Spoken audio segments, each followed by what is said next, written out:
Hello friends, welcome to our channel analyst 360. So friends, మనం ఇవాళ Punjab Kings యొక్క team analysis మాట్లాడుకుందాం. సో ఆల్రెడీ మేము 4 టీమ్స్ మీద అనాలిసిస్ కంప్లీట్ చేసాము. ఒకవేళ చూడకపోతే చూడండి. అయితే ఇవాళ వచ్చేసి మనం పంజాబ్లో వాళ్ళ షెడ్యూల్ రిలీజ్ అయింది. యాక్చువల్గా పంజాబ్కి ఫస్ట్ మ్యాచ్ వచ్చేసి సండే నాడు 7:30కి ఉంది. సో అది వచ్చేసి వాళ్ళ ఫ్రెండ్ మంచి అపోనెంట్ అనమాట. ప్రతిసారి మంచి పర్ఫామ్ చేసే అపోనెంట్స్ ఎవరు అంటే ఆర్సీబీ. ఏంటంటే వాళ్ళకి ఎప్పటికీ లాస్ట్ టైం చూసుకుంటే ఆల్మోస్ట్ బెంగళూరు కర్ణాటక ప్లేయర్స్ అందరూ పంజాబ్ టీంలో ఉన్నారు. కర్ణాటక కోచ్ కూడా కుంబ్లే గారు కూడా మనకు కర్ణాటక నుంచే. So Karnataka players versus Karnataka team అని లాస్ట్ టైం మనకు అనేది. బట్ ఇప్పుడు చూసుకుంటే మనకి అంత కర్ణాటక టీం ప్లేయర్స్ అంతమంది కనబడరు. మయాంక్ అగర్వాల్ ఉన్నాడు, Karnataka captain versus Karnataka team. So ఇప్పుడు KKR Punjab versus RCB match Sunday నాడు ఉంది డివై పటేల్ స్టేడియంలో 7:30కి. ఆ రోజు డబుల్ హెడర్ ఉంది యాక్చువల్గా. సో మనమైతే పంజాబ్ అనాలిసిస్లోకి వెళ్ళిపోదాం. సో నార్మల్గా పంజాబ్ ఏంటంటే ఎవ్రీ ఇయర్ అనవసరమైన ప్లేయర్స్ మీద హెవీ ప్రైజెస్ ఎక్కువ ఖర్చు పెడుతుంది. బట్ ఈసారి వచ్చేసి చాలా మంచి పిక్స్ చేశారనమాట. చాలా మిడిల్ ఆర్డర్లో కొంచెం ఎక్స్పీరియన్స్ ఉంది, చాలా మంచి బౌలింగ్ యూనిట్ ఉంది, ప్లస్ టాప్ ఆర్డర్ కూడా చాలా బాగుంది. సరే లాస్ట్ టైం చూసుకుంటే మనకి కేఎల్ మయాంక్ కాకుండా మిగతా వాళ్ళు ఎవ్వరు పర్ఫామ్ చేయలేదు. నికోలస్ పురాన్ లాంటి ప్లేయర్ ఉన్నారు, తను పర్ఫామ్ చేయలేదు. షారుఖ్ ఖాన్ లాంటి ప్లేయర్ ఉన్నారు, అప్పుడే యంగ్స్టర్, తను లాస్ట్ కొన్ని మ్యాచెస్లో 20 తీశారు. సో ఇవన్నీ ఉన్నాయి. వాళ్ళకి లాస్ట్ టైం ఒక ఇద్దరు జే రిచర్డ్సన్ అలాంటి ప్లేయర్స్ మీద హెవీ ప్రైజ్ వేసుకున్నారు. బిగ్ బ్యాష్ లీగ్స్లో పర్ఫామ్ చేస్తే ఇక్కడ కొనేశారు. అది వాళ్ళకి చాలా పెద్ద దెబ్బ పడిపోయింది వాళ్ళకి. సో ఈసారి చూసుకుంటే కనుక వాళ్ళకి కొంచెం బెటర్ టీం. లాస్ట్ 3-4 సీజన్స్ నుంచి అంత గొప్ప టీం లేదు. సో వాళ్ళకి మళ్ళీ మంచి టీం వచ్చింది. సో ఈసారి టీంలో చూసుకుంటే చాలా మంచి ప్లేయర్స్ ఉన్నారు. ఆల్రెడీ మనకి మయాంక్ అండ్ హర్షదీప్ సింగ్ని వాళ్ళు రిటైన్ చేసుకున్నారు. నెక్స్ట్ మనకి లియాన్ లివింగ్స్టన్ లాంటి ప్లేయర్ని కొన్నారు, ఆల్రౌండర్. 11 crores పైన ఉన్నారు. పర్ఫామ్ చేస్తాడా అంటే చూడాలి. Highly rated player Shikhar Dhawan లాంటి మోస్ట్ ఎక్స్పీరియన్స్డ్ బ్యాట్స్మెన్ కొన్నారు. సో కళ్ళు మూసుకొని మయాంక్ నుండి శిఖర్ని ఓపెనింగ్ చేపిస్తారు వాళ్ళు. రైట్ లెఫ్ట్ కాంబినేషన్ సెట్ అయితే ఒక అటాకింగ్ బ్యాట్స్మెన్, ఒక ర్యాంకర్ ఇన్నింగ్స్ ఆడగలిగిన బ్యాట్స్మెన్, అది వాళ్ళకి టాప్ ఆర్డర్ సెట్ అయిపోయింది. 1 downలో జానీ బేస్టో అనుకున్నారు. So Johnny Bairstow 1 downలో ఆడిపించుకోవచ్చు. ఎలాగో ఇంగ్లాండ్కి మనకి మిడిల్ ఆర్డర్లో ఆడుతున్నాడు కాబట్టి జానీ బేస్టో లాంటి ప్లేయర్ని మిడిల్ ఆర్డర్లో ఆడిపించుకోవచ్చు. లియాన్ లివింగ్స్టన్ నెంబర్ 4లో ఆడిపించుకోవచ్చు. సో లియాన్ లివింగ్స్టన్ ఎలాగో బౌలింగ్ చేస్తారు కాబట్టి టాప్ ఆర్డర్లో ఒక బౌలర్. మనకి లివింగ్స్టన్ తోటి ఉన్న స్పెషాలిటీ ఏంటంటే లెఫ్ట్ హ్యాండర్స్ వస్తే ఆఫ్ స్పిన్ వేస్తాడు, ఒకవేళ రైట్ హ్యాండర్స్ వస్తే లెగ్ స్పిన్ వేస్తాడు. తనలో ఉన్న మేజర్ ప్లస్ పాయింట్ ఏంటంటే అదే అనమాట, leg spin and of spin రెండు వేయగలిగిన క్యాపబిలిటీస్ ఉన్నాయి లివింగ్స్టన్కి.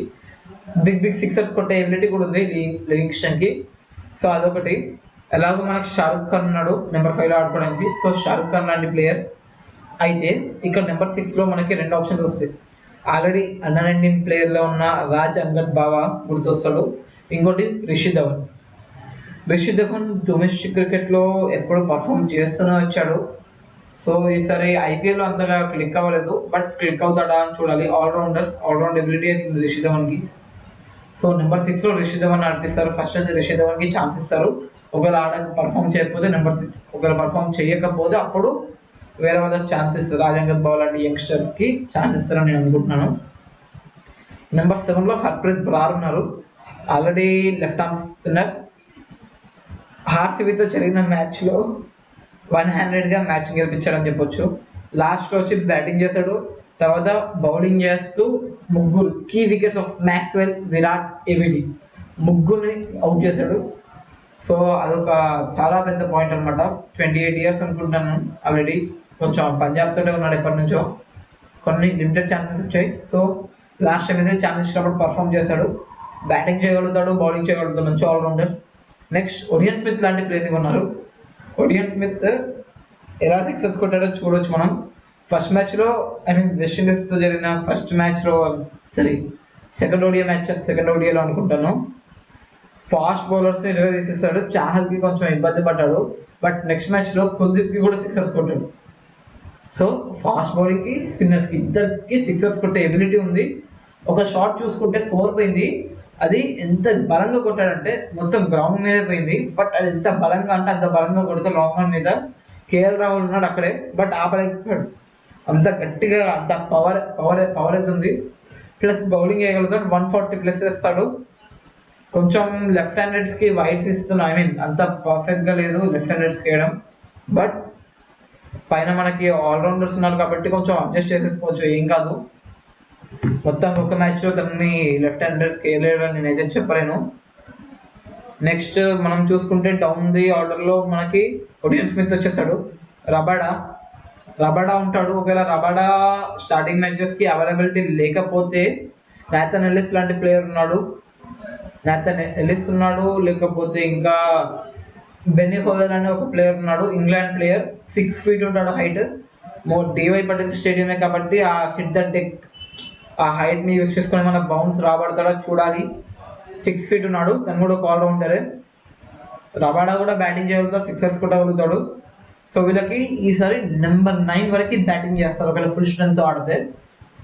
లాస్ట్ టైం వీళ్ళకి బ్యాటింగ్ చూసుకుంటే చాలా వీక్ ఉండేది. సో ఈసారి నెంబర్ 9 వరకే బ్యాటింగ్ వస్తుంది. నెంబర్ 10లో రాహుల్ చాహర్ ఆడతాడు, లెగ్ స్పిన్నర్. నెంబర్ 11లో హర్షదీప్ సింగ్ ఆడతాడు. ఆల్రెడీ రిటైన్ చేసుకున్నారు 4 crores.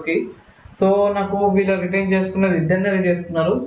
సో రవి బిష్ణోయ్ లాంటి ప్లేయర్ని రిటైన్ చేసుకుంటే ఎక్సలెంట్ ఉంటుంది.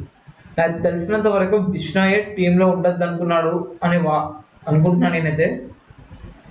ఎందుకంటే బిష్ణోయ్కి అంత పర్ఫెక్ట్ మొత్తం ప్రతి మ్యాచ్ ఆడిపియట్లేరు. ప్లస్ వీళ్ళతో ప్రాబ్లం ఏంటంటే ఒకవేళ coaches same type of players ఉంటాయి. లెగ్ స్పిన్నర్ కదా అనిల్ కుంబ్లే గారు కూడా ఏదో ఒక కారణం చెప్పి ఏదో ఒక కారణం చెప్పేసి నీ యాక్షన్ బాగాలేదనో అది లేదనో ఏదో ఒక వంక పెడతారు. నార్మల్గా మీడియం ప్లేసర్స్ ఉంటే కూడా అలా చేస్తారు. అందరూ చేస్తారని కాదు, ఇది జస్ట్ నాకు గెస్ అంతే. అనిల్ కుంబ్లే సెలెక్షన్ అంతా బాగాలేదు ప్రతిసారి. టీం అంతా మంచి ప్లేయర్స్ ఉన్నా కానీ తీసుకోకపోవడం అంతా. ఈసారి మాత్రం చాలా మంచి కొన్నారు. ఇషాన్ పరేల్ లాంటి ఇండియన్ ఫాస్ట్ బౌలర్స్ ఉన్నారు. హర్షదీప్ సింగ్కి ఏమైనా ఇంజరీ అయినా కానీ. సో ఈసారి అయితే సందీప్ శర్మ లాంటి ఎక్స్పీరియన్స్డ్ క్యాండిడేట్ ఉన్నాడు. ఆల్మోస్ట్ బుమ్రాకి ఎన్ని వికెట్స్ ఉన్నాయో సందీప్ శర్మకి అన్ని వికెట్స్ ఉన్నాయి. న్యూ బాల్తో ఓపెనింగ్ చేసి న్యూ బాల్ తోటి ఆడతాడు. సో తనని ఏమైనా ఫిట్టింగ్ చేస్తారో చూడాలి. ఒకవేళ తర్వాత ఏమైనా ఫిట్ చేయకపోతే వీళ్ళ దగ్గర చూసుకుంటే మొత్తం వీళ్ళ ఫాస్ట్ బౌలింగ్ యూనిట్ అనేది మనకి ఫాస్ట్ బౌలింగ్ యూనిట్ ఫౌండర్స్ మీద డిపెండ్ అయింది. వాళ్ళు ఎంతవరకు రబాడా పర్ఫామ్ చేస్తాడు. లాస్ట్ సీజన్లో ఫస్ట్ ఇన్నింగ్స్లో ఎక్కువ పర్ఫామ్ చేయదు, కానీ సెకండ్ లెగ్ ఆఫ్ IPL బాగానే పర్ఫామ్ చేశాడు. సో చూడాలి. సందీప్ శర్మ ఉన్నాడు బ్యాకప్గా. ఇషాన్ పరేల్ లాంటి ప్లేయర్స్ ఉన్నారు. రాజ్ బాబా ఒకవేళ మనకి రిషి ధవన్ ఒకవేళ పర్ఫామ్ చేయకపోతే తనని తీసుకోవచ్చు. షారుఖ్ ఖాన్ ఎలాగో టీంలో ఆడతారు. షారుఖ్ ఖాన్ కూడా ఒక బౌలింగ్ చేయగలుగుతాడు అనే ఉంది. క్లబ్ శివరాజ్ సింగ్ అనే ఒక ప్లేయర్ ఉన్నాడు. జితేష్ శర్మ అనే ఒక ప్లేయర్ ఉన్నాడు. సో వీళ్ళకి ఛాన్సెస్ వస్తాయంటే నాకు డౌటే. సో చూడాలి ఈసారి ఎలా వెళ్తుందో. ఈసారి అయితే టీం బాగుంది. ఒకవేళ ప్లే ఆఫ్స్కి వెళ్ళకపోతే ఇక వాళ్ళని మేనేజ్మెంట్నే బ్లేమ్ చేయాల్సి వస్తుంది. సో చూడాలి. మయాంక్ అగర్వాల్ కెప్టెన్సీ ఎలా చేస్తాడో కూడా చూడాలి. నార్మల్గా మయాంక్ కానీ కేఎల్ కానీ వాళ్ళ లోకల్ టీం కర్ణాటకకి ఎప్పుడూ కెప్టెన్సీ చేయలేదు. మనీష్ పాండే కెప్టెన్సీ చేస్తాడు నార్మల్గా రంజీ ట్రోఫీస్లో కానీ, సయ్యద్ ముస్తక్ అలీ కానీ వీటిల్లో కర్ణాటకకి మనీష్ పాండే చేస్తాడు. సో మయాంక్కి కూడా ఆ ఎబిలిటీ ఉంది. కేఎల్ రాహుల్ లేనప్పుడు కెప్టెన్సీ చేశాడు. He was always the deputy for KL in Punjab. So చూడాలి మనం ఎలా ఆడతాడు ఏంటి అనేసి. సో మయాంక్కి ఏమైనా టెస్ట్ టీంలో కన్సిస్టెంట్గా ఛాన్సెస్ వచ్చినప్పుడల్లా పర్ఫామ్ చేస్తున్నాడు. ఫస్ట్ మ్యాచ్లో అంత పెద్ద హెవీ రన్స్ అయితే చేయలేదు. ఫస్ట్ ఇన్నింగ్స్లో మనం ఒకటే ఇన్నింగ్స్ ఆడాం కాబట్టి. సో చూడాలి. Spin very good player of స్పిన్నర్స్కి ఆ straight down the sixers down the track వచ్చి ఆ సిక్సర్స్ బాగుంటాయి, చాలా బాగుంటాయి. అలాగే ఫాస్ట్ బౌలర్స్కి కూడా చాలా బాగా ఆడతాడు. ఆ కొంచెం ఇన్స్వింగర్స్కి కొంచెం అప్పట్లో వీక్నెస్ ఉండేది, బట్ ఇప్పుడు మనకు తెలియదు. దాని మీద వర్కౌట్ చేసినట్టే అనిపించింది నాకైతే. So let's see.